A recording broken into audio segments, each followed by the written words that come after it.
Alors, je suis pas du tout fan de Britney, mais comme tout le monde, je connais pas mal de ses titres. Et dernièrement, je me passionne pour les autobiographies. Et donc, quand son autobiographie est sortie, je l'ai tout de suite lue. Ce qui m'a tout de suite frappé dans ce livre, en fait, c'est le côté très enfantin de Britney. L'ayant connue à travers cette femme fatale qu'elle joue dans ses clips, j'ai été très surprise, en fait, de découvrir toute sa candeur, de découvrir cette jeune femme toute douce qui a grandi trop vite, cette maman dévouée. Et en fait, cette femme tout simplement qui a été torpillée par les médias et la cupidité de sa famille. Elle nous raconte son enfance dans une famille dysfonctionnelle avec un papa alcoolique et violent, une maman qui n'en pouvait plus. Elle nous raconte aussi qu'elle a été témoin de pas mal d'accidents assez traumatisants pendant son jeune âge. Et par la suite, on découvre en fait toute sa passion pour le chant et la danse, comment elle a intégré le Mickey Club quand elle était jeune, qu'elle a travaillé avec Justin Timberlake, Christina Aguilera ou encore Ryan Gosling. Et en fait, la suite s'est passée quand même assez vite, donc on arrive vite à son premier album. Elle nous raconte comment elle a pu intégrer ses idées, par exemple au clip, son premier clip qui est, je pense, Hit Me One More Time, mais que c'était son idée à elle de rajouter tout l'esprit du lycée, de la cloche qui sonne, etc. Ça, c'était ses idées à elle. Et une grosse partie du livre, et je dirais même quelque chose qui l'a énormément impacté également, c'est sa relation amoureuse avec Justin Timberlake. Donc elle nous raconte comment elle était éperdument amoureuse de lui et comment lui, même s'il était amoureux d'elle, la trompait à gauche et à droite et tout le temps. Et quand elle lui en parlait, lui il voulait pas en parler. Puis un jour, elle a fait la même chose, elle l'a trompé également, mais uniquement une seule fois, selon elle. Et elle l'a avoué tout de suite après, mais lui, encore une fois, ne voulait pas vraiment en parler. Et par la suite, elle est tombée enceinte et elle voulait vraiment être maman. Mais Justin, lui, il n'était pas prêt à être papa, il ne voulait pas du tout l'être. Et du coup, ils n'ont pas gardé l'enfant et c'était une décision en fait qu'elle a prise sans vraiment le vouloir, et elle nous raconte en fait toute cette expérience qui est extrêmement douloureuse, que ce soit sur l'aspect physique, émotionnel ou mental. Et par la suite, elle nous raconte que Justin Timberlake, en fait, quand il sort de son boys band de l'époque et qu'il décide de se lancer dans une carrière solo, eh bien, il va utiliser sa notoriété, parce que Britney, c'était vraiment une icône, d'ailleurs elle l'est toujours, de la pop. Et du coup, il a utilisé le fait qu'elle l'ait trompé pour la promotion de son album de musique, notamment pour le single Cry Me a River, où il a clairement et ouvertement dit que c'était à cause de Britney qui l'a trompé et qui lui a brisé le cœur. Et bien entendu, même si lui, il l'a trompé toutes les semaines, personne n'a questionné ses aventures à lui pendant qu'ils étaient encore ensemble, mais bien sûr, tout le monde l'a descendue, elle, parce qu'elle a eu une seule aventure, parce que voilà, elle c'est la femme et les femmes n'ont pas le droit de faire ça, bien sûr. Et du coup, les médias se sont acharnés sur elle à cause de ça, même le public, notamment les fans de Justin Timberlake, et donc dans les interviews, on ne lui parlait que de ça.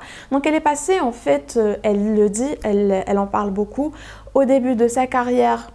Quand elle faisait des interviews, on lui parlait tout le temps de son corps, de sa poitrine, de ses vêtements, etc. On lui parlait jamais de musique ou de quoi que ce soit d'autre. Par la suite, elle était avec Justin Timberlake, donc on ne parlait que de ça et de pas mal de choses intimes qui ne devraient pas être posées dans des interviews, du moins je pense. Et après ça, quand il y a eu la rupture, on ne lui parlait que de la rupture et de comment elle a osé le tromper et briser son cœur. La rupture avec Justin Timberlake a été très très dure à encaisser pour elle. Elle a fait une dépression et en même temps elle continuait à travailler, elle continuait à faire sa tournée. Donc ça, c'était très très dur pour elle. Elle a passé, ce qu'elle dit, une des pires périodes de sa vie, jusqu'à ce qu'elle rencontre un certain Kevin. Et en fait, sa relation avec Kevin, c'est ce qui va lui redonner de l'espoir, et donc elle le trouve très doux, très attentionné, très présent avec elle, chose qu'elle n'avait pas avant, et donc elle s'accroche très vite à lui. Il se marie et elle apprend en fait qu'il a 2 gosses dont il ne lui a jamais parlé, 2 gosses en très bas âge, donc l'un venait juste de naître et l'autre il avait quelques mois. Mais bon, elle passe l'éponge sur ça et elle aura également 2 enfants avec lui. Et en fait, les deux enfants, ils n'ont pas beaucoup d'écart entre eux, c'est-à-dire qu'ils ont moins d'une année en fait d'écart entre eux. Et quand le premier gosse il est né et qu'elle était enceinte du second, ben lui, ce Kevin-là, il travaillait également sur son album. Donc l'histoire se répète, des hommes rentrent dans sa vie, puis il décide de se faire un album et bien entendu de profiter de sa notoriété à elle. Donc il est tout le temps dans les studios, elle dit à fumer des joints, à enregistrer de la musique, etc. Et il ne rentre jamais à la maison. Donc elle va le voir et quand elle va le voir au studio, eh bien, il ne le reçoit pas. Les gardes du corps l'empêchent de rentrer, de le voir. Et les gardes du corps lui disent que c'est sa volonté à lui, que c'est lui qui a donné l'ordre qu'on ne la laisse pas rentrer. Donc ça continue comme ça pendant des semaines et des mois où elle ne le voit pas, où il ne vient pas voir ses enfants, enfin son enfant et son autre enfant qui était encore dans son utérus. Et du coup, quand ça continue comme ça pendant très longtemps et que c'était clair que la relation n'allait nulle part, son équipe lui demande de demander le divorce parce que lui, il va le faire et que pour son image, c'est pas bien, donc elle doit le faire avant. Donc elle le fait. Et encore une fois, dans les médias, c'est elle, la méchante, qui va priver son nouveau-né et son autre enfant de leur père. Et donc commence une bataille pour la garde des enfants qui, je vous le rappelle, ce gars-là, quand son enfant n'était pas encore né et que l'autre était un bébé, puis quand il avait 2 bébés, il n'était jamais là, il demandait même pas des nouvelles. Mais maintenant qu'ils ont divorcé, il veut la garde complète des enfants. Britney, on va le voir tout au long du livre, c'est vraiment une femme qui vit pour ses enfants. Le rôle de maman, c'est son rôle le plus important dans sa vie. Et donc, elle se bat pour garder ses enfants, mais en parallèle, il y a les médias qui s'acharnent sur elle. Et imaginez un instant que vous ne puissiez jamais sortir de chez vous, même pas pour aller acheter une bouteille d'eau, sans qu'il y ait une centaine de paparazzis qui vous suivent.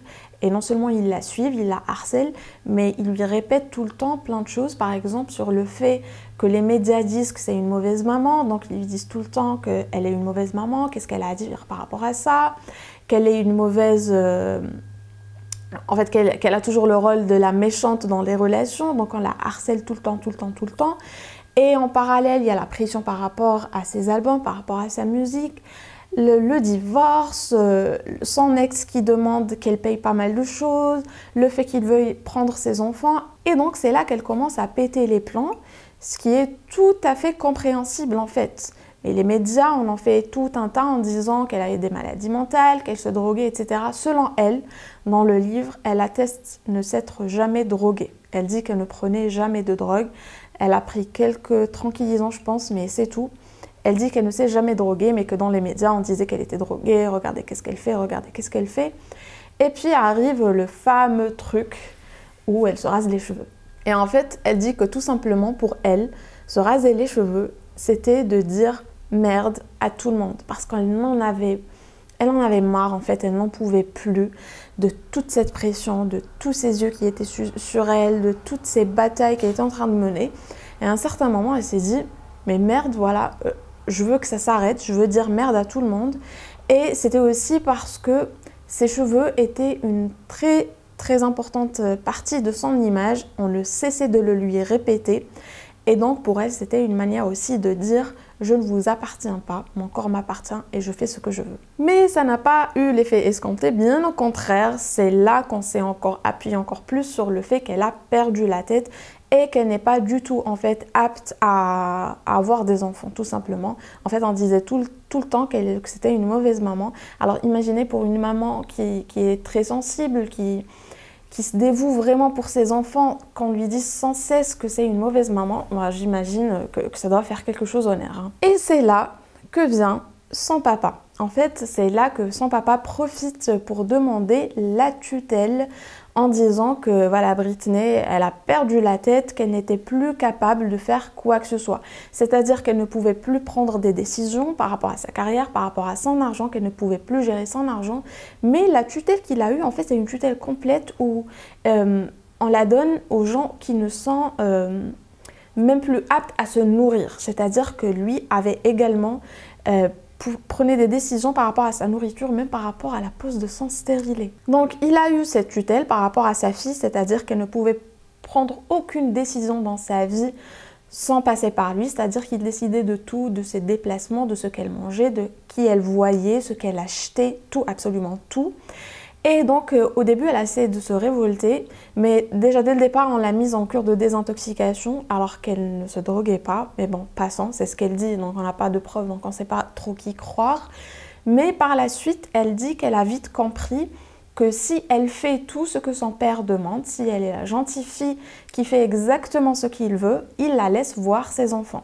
Si elle dit non, si elle se révolte, si elle ne fait pas ce qu'il demande, il l'envoie en cure de désintoxication pendant quelques mois, ce qui veut dire qu'elle ne peut plus voir ses enfants. Et donc, en maman qui ne peut être séparée de ses enfants, ben, elle décide de faire tout ce qu'il veut, juste pour pouvoir voir ses enfants. Et quand je vous dis tout ce qu'il décide, c'est-à-dire que s'il décide qu'elle ne peut pas manger de frites, elle ne peut pas manger de frites. Et il y a tout le temps des gardes du corps dans la maison qui la surveillent pour voir si elle fait exactement ce que son père demande ou pas. Donc elle ne peut jamais faire quoi que ce soit sans qu'il le sache.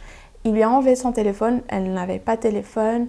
S'il y avait des personnes qui venaient la voir, il devait faire un test sanguin et on leur racontait plein de choses et plein de détails intimes sur elle, ce qui avait tendance également à éloigner pas mal de gens d'elle. Donc elle a perdu beaucoup de ses amis à cette période-là. Et ce qui est tout à fait risible, c'est que à chaque fois qu'elle fait quelque chose qu'il ne fallait pas ou qui ne correspond pas à ce qu'il voulait, il l'envoie en cure de désintoxication, sachant que sa vie elle est tellement contrôlée. À quel moment est-ce qu'elle a pu se procurer de la drogue? À quel moment elle a pu se procurer de la drogue, sachant qu'elle ne peut même pas se procurer des frites si elle en a envie? Donc à quel moment on croit ce papa qui dit que sa fille est droguée et qu'elle doit aller en cure de désintox parce qu'elle est en train de se droguer encore une fois? Moi, j'ai juste envie de dire qu'à un certain moment, si tu l'envoies plusieurs fois en cure de désintoxication parce qu'elle se drogue sous ta tutelle, ça veut dire que tu n'es pas vraiment apte à la surveiller, étant donné que elle arrive à se droguer sous ta tutelle. Donc normalement, déjà, rien qu'avec ça, on aurait dû lui envoyer la tutelle.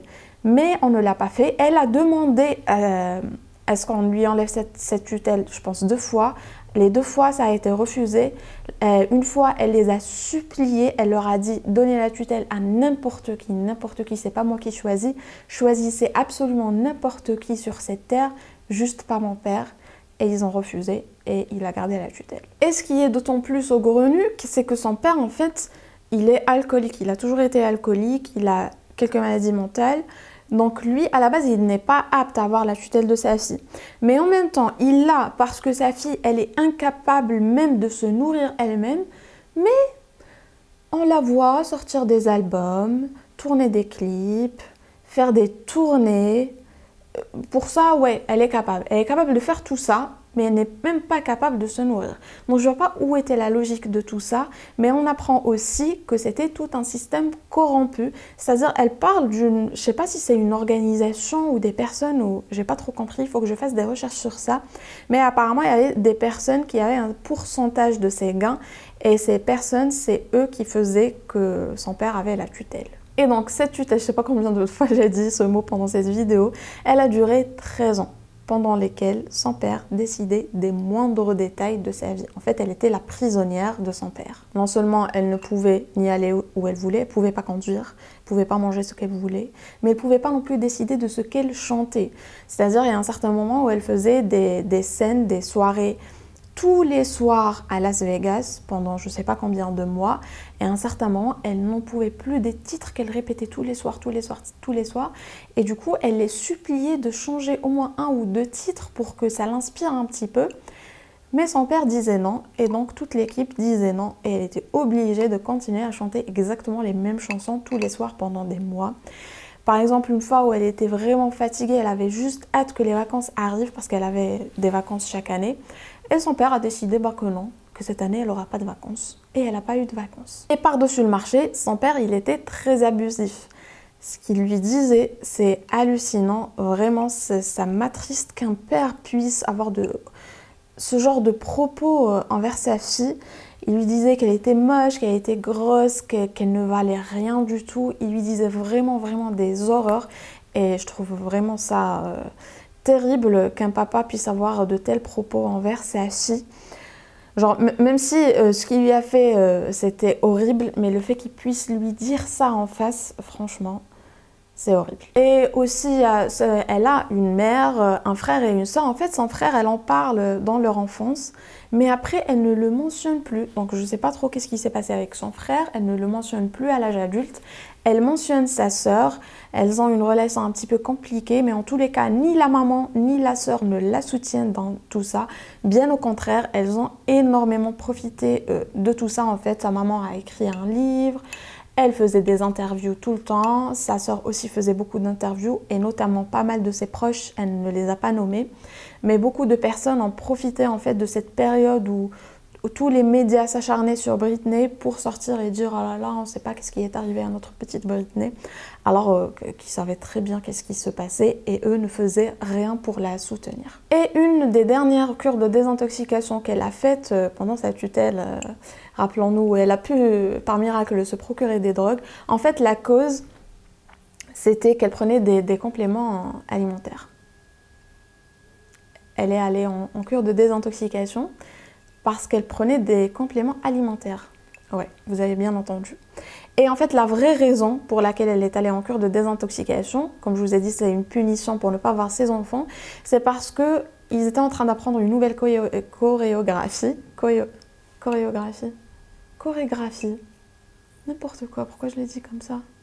Ils étaient en train d'apprendre une nouvelle chorégraphie. Et il y a un mouvement qu'elle ne pouvait pas faire. En fait, elle a eu plusieurs blessures au genou, elle ne pouvait pas le faire. Donc, elle lui a dit non, non, ça, je ne peux pas le faire. Et elle n'a pas le droit de dire non. Rappelons-nous de cette règle que son père a imposée. Et donc, elle est allée en cure de désintox sous le prétexte qu'elle prenait des compléments alimentaires qui sont une drogue. Ouais, voilà. Donc, moi, je prends des oméga 3 et du magnésium. Donc, peut-être que je devrais me faire une petite cure de désintoxication. Donc on l'a internée et on lui a administré du lithium, qui est une drogue très très forte pour une personne qui ne prend pas de drogue. Je ne vois pas l'intérêt de lui administrer. D'ailleurs ça, il en parle, Matthew Perry, dans le livre que je vous ai résumé de Matthew Perry. En fait, en cure de désintoxication, vous entrez pour vous désintoxiquer d'une drogue et on vous administre une autre drogue.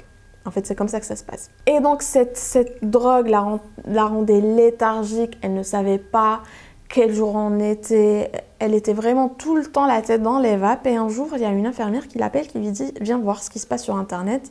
Et elle lui montre le mouvement Free Britney. Elle n'a pas de téléphone, elle n'a pas accès à Internet, donc elle ne savait pas du tout ce qui se passait dehors. C'était la première fois qu'elle voyait qu'en fait, les gens ont remarqué qu'elle n'allait pas bien, ont remarqué que cette tutelle n'était pas juste et qu'il y a des gens qui essaient de se battre pour elle.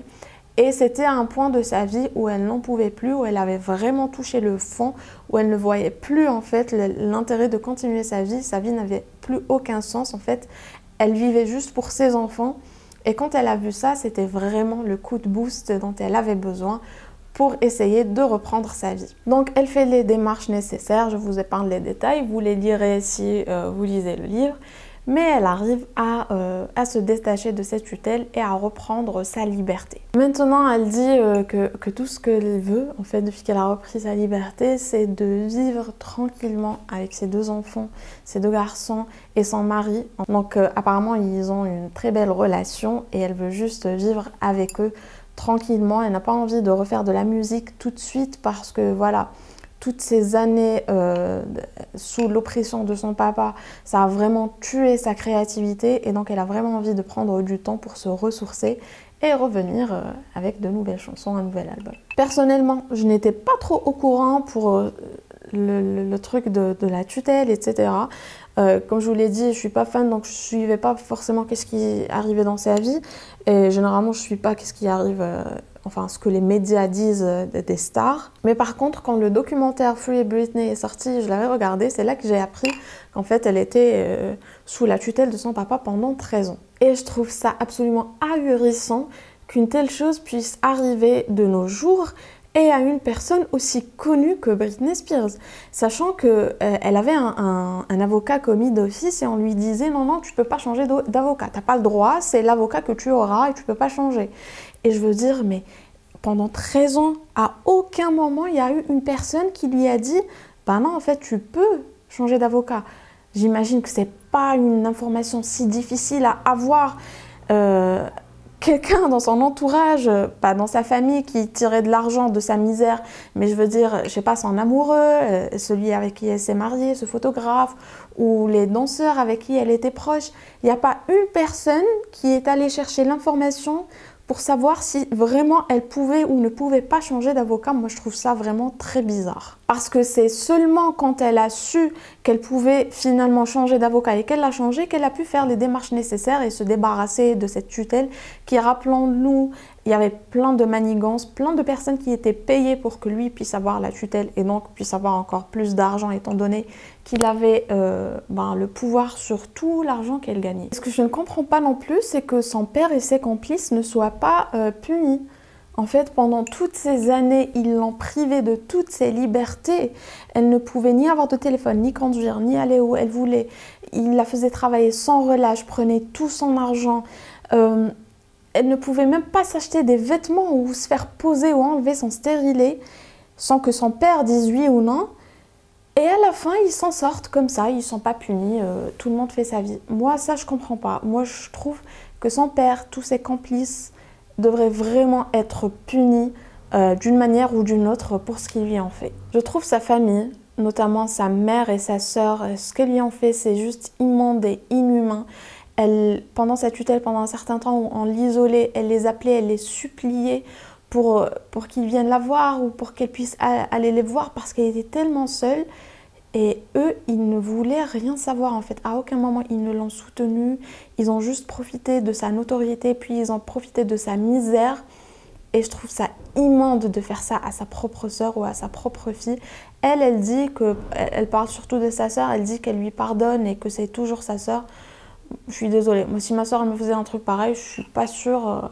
Je sais pas si mes deux sœurs regardent ma vidéo, mais si vous me faites un truc pareil, je suis pas sûre de pouvoir vous pardonner. Voilà.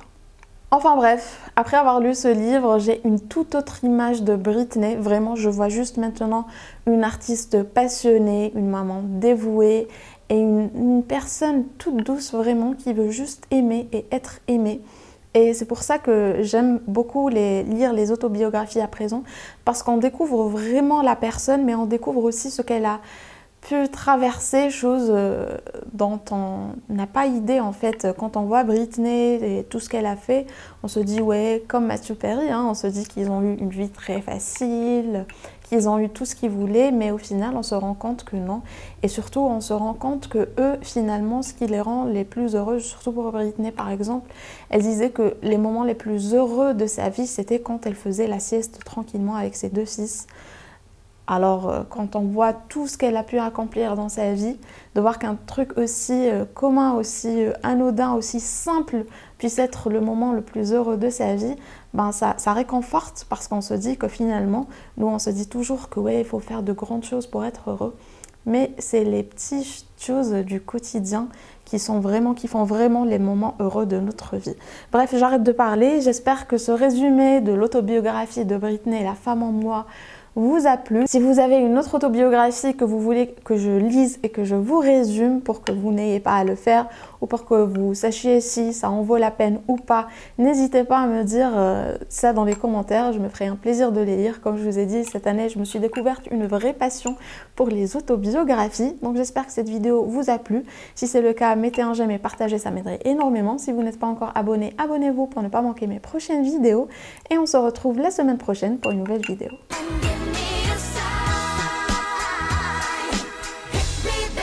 One more time.